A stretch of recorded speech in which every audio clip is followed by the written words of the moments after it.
ओम शांति। आज बाबा के 20 तारीख के महावाक्य हैं। बाबा ने कहा है, मीठे बच्चे, तुम अभी बिल्कुल षडपंथ यानी किनारे पर खड़े हो। तुम्हें अब इस पार से उस पार जाना है, घर जाने की तैयारी करनी है। प्रश्न है, कौन सी एक बात याद रखो तो अवस्था अचल अडोल बन जाएगी।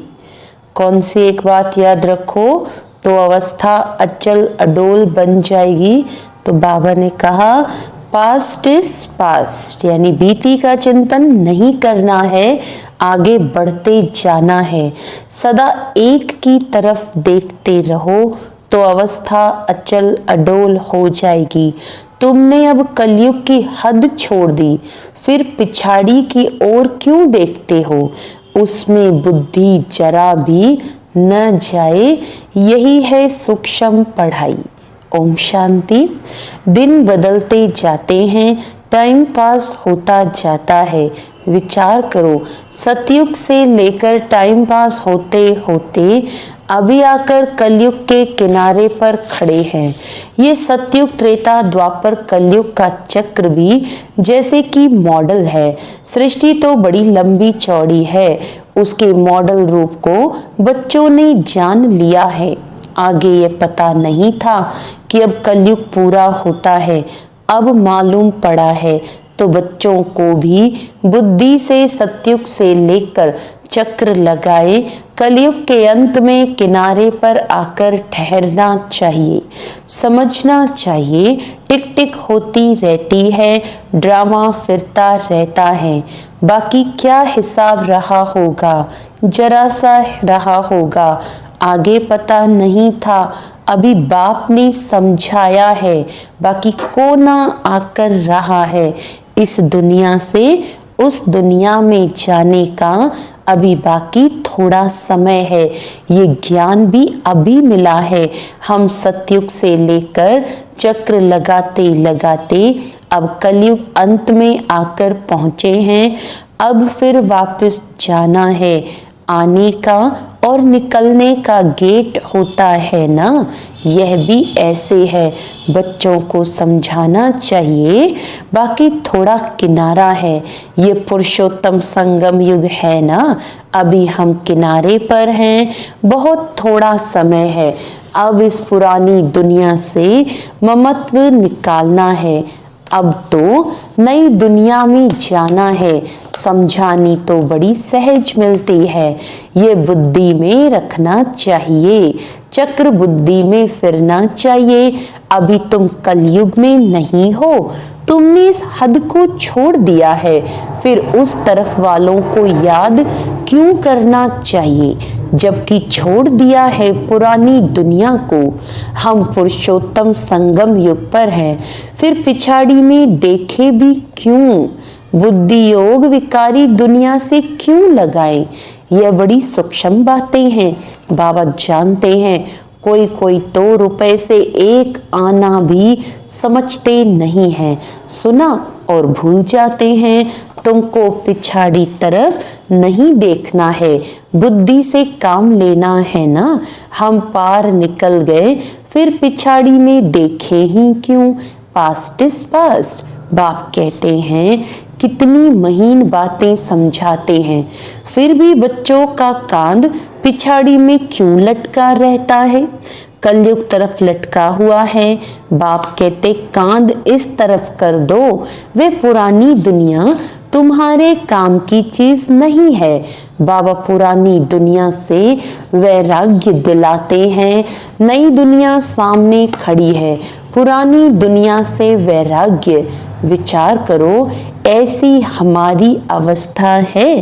बाप कहते हैं, पास्ट इज पास्ट। बीती बात को चितवो नहीं।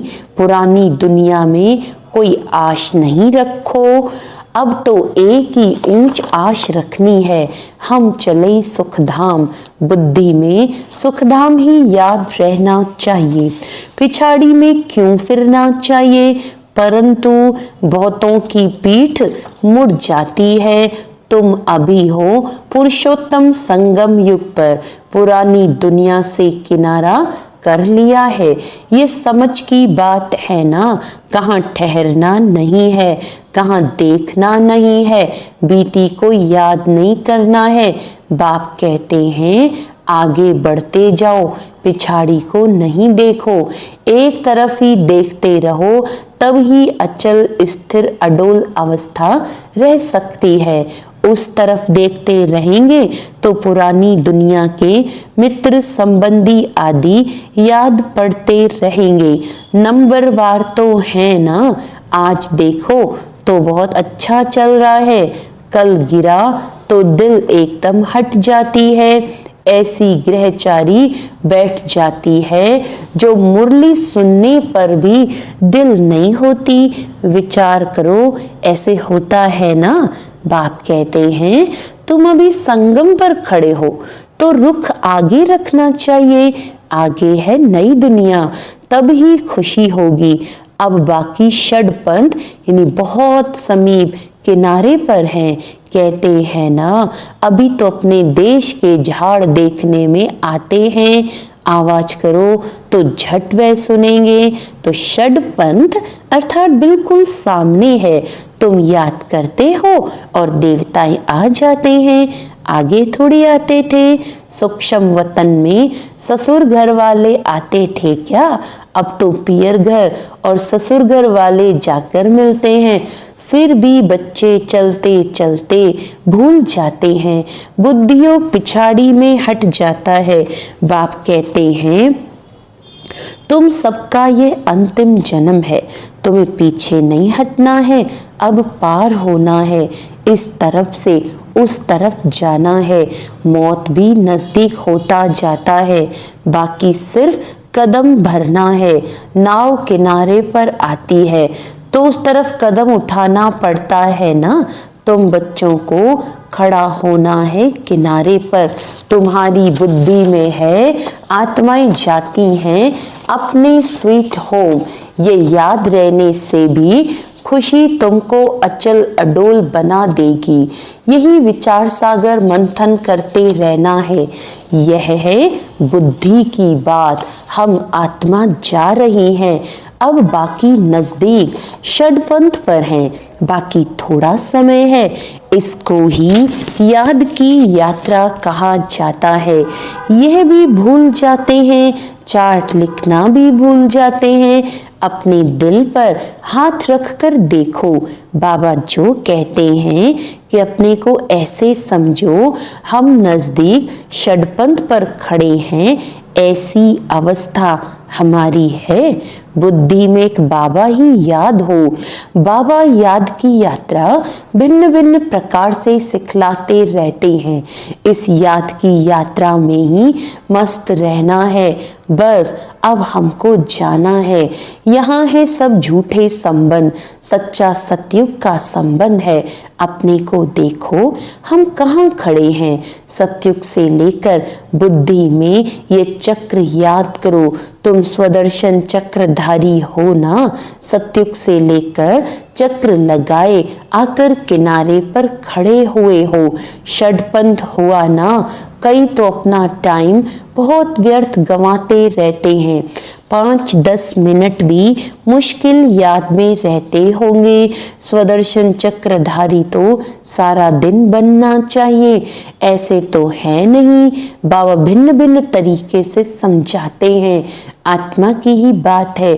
तुम्हारी बुद्धि में चक्र फिरता रहता है। बुद्धि में ये याद क्यों नहीं रहनी चाहिए। अभी हम किनारे पर खड़े हैं, ये किनारा बुद्धि में क्यों नहीं याद रहता है। जबकि जानते हो हम पुरुषोत्तम बन रहे हैं, तो जाकर किनारे पर खड़े रहो, जो मुआफिक चलते ही रहो। क्यों नहीं ये प्रैक्टिस करते हो। क्यों नहीं चक्र बुद्धि में आता है। यह स्वदर्शन चक्र है ना। बाबा शुरू से लेकर सारा चक्र समझाते रहते हैं। तुम्हारी बुद्धि सारा चक्र लगाए आकर किनारे पर खड़ी रहनी चाहिए। और कोई भी बाहर का वातावरण झंझट ना रहे। दिन प्रतिदिन तुम बच्चों को साइलेंस में ही जाना है, टाइम वेस्ट नहीं गंवाना है। पुरानी दुनिया को छोड़ नए संबंध से अपना बुद्धि का योग लगाओ। योग नहीं लगाएंगे तो पाप कैसे कटेंगे? तुम जानते हो ये दुनिया ही खत्म होनी है। इनका मॉडल कितना छोटा है, 5000 वर्ष की दुनिया है। अजमेर में स्वर्ग का मॉडल है, परंतु किसको स्वर्ग याद आएगा क्या? वे क्या जाने स्वर्ग से। समझते हैं स्वर्ग तो 40,000 वर्ष के बाद आएगा। बाप तुम बच्चों को बैठ समझाते हैं, इस दुनिया में कामकाज करते बुद्धि में ये याद रखो कि दुनिया तो खत्म होने वाली है, अब जाना है।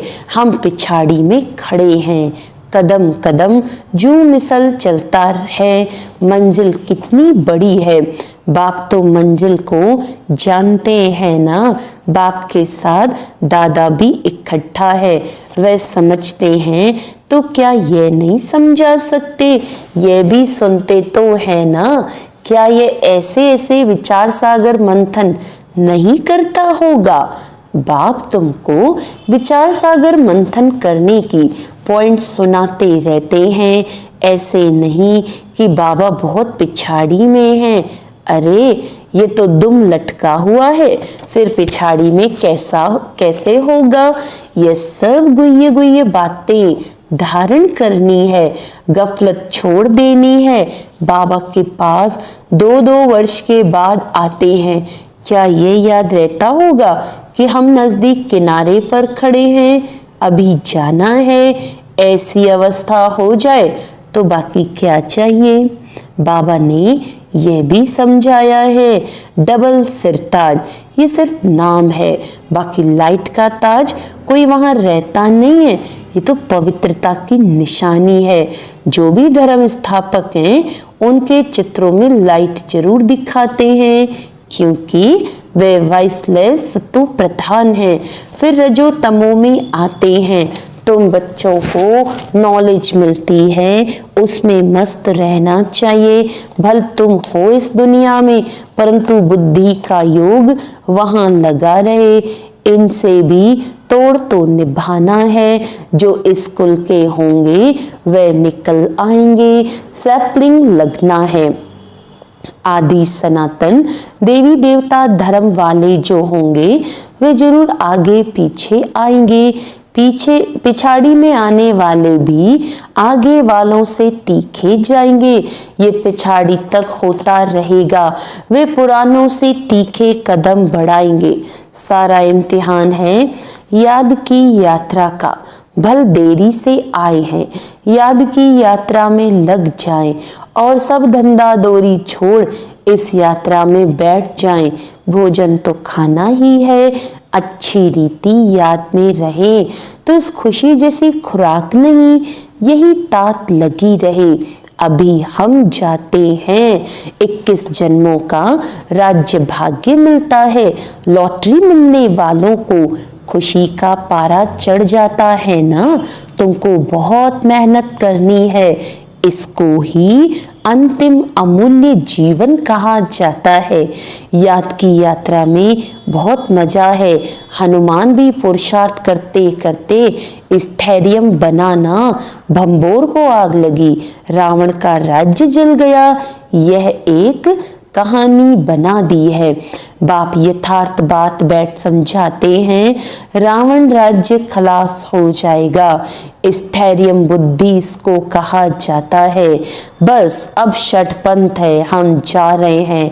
हम याद में रहने का, इस याद में रहने का पुरुषार्थ करो, तब खुशी का पारा चढ़ेगा। आयु भी योग बल से बढ़ती है।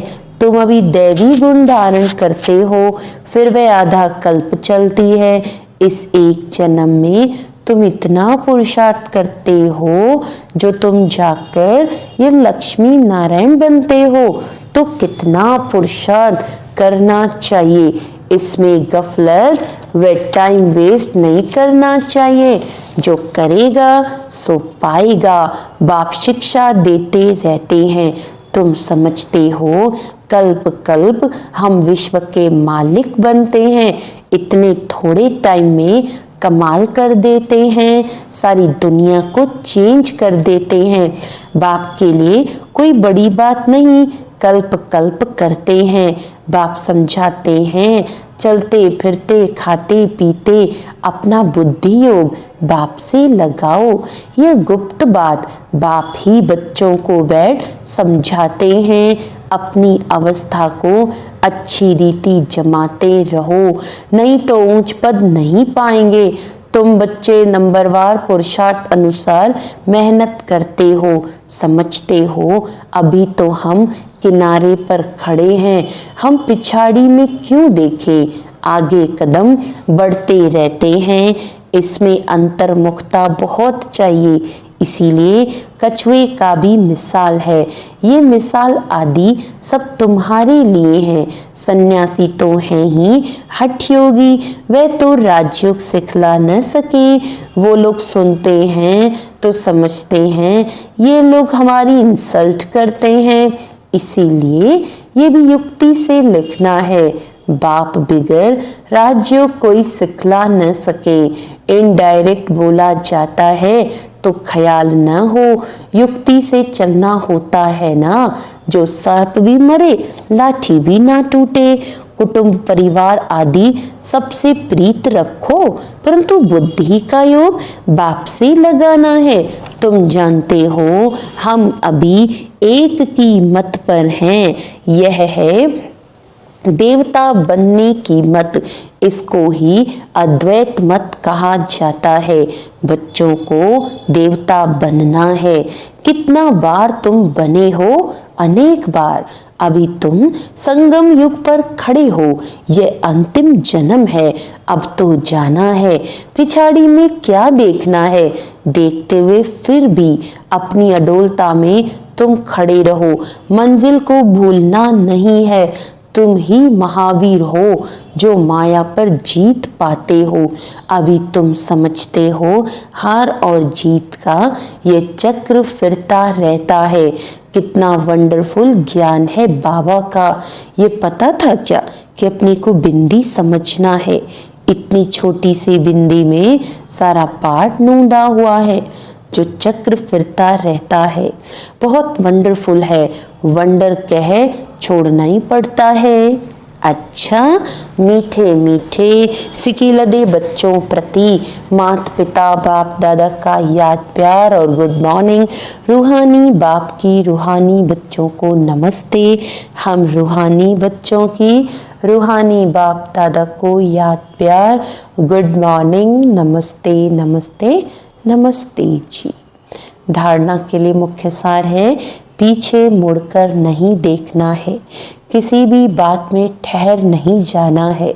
एक बाप की तरफ देखते हुए अपनी अवस्था एक रस रखनी है। दूसरा है, बुद्धि में याद रखना है कि अभी हम किनारे पर खड़े हैं। घर जाना है, गफलत छोड़ देनी है। अपनी अवस्था जमाने की गुप्त मेहनत करनी है। वरदान है, विहंग मार्ग की सेवा द्वारा, विहंग मार्ग की सेवा द्वारा विश्व परिवर्तन के कार्य को संपन्न करने वाले सच्चे सेवाधारी भव।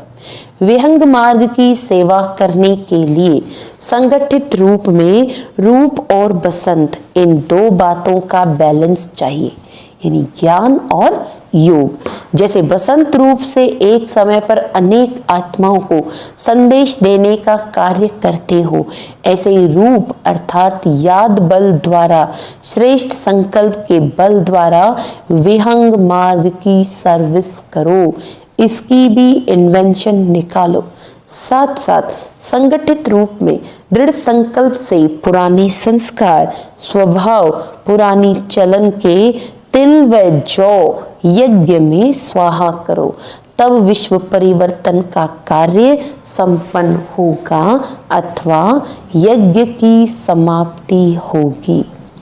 स्लोगन है बालक और मालिकपन के बैलेंस से, बालक और मालिकपन के बैलेंस से प्लान को प्रैक्टिकल में लाओ। जब हम बालक और मालिक का बैलेंस रखते हैं तो जो भी हम प्लान करते हैं वो प्रैक्टिकल हो जाएगा। अच्छा, ओम शांति।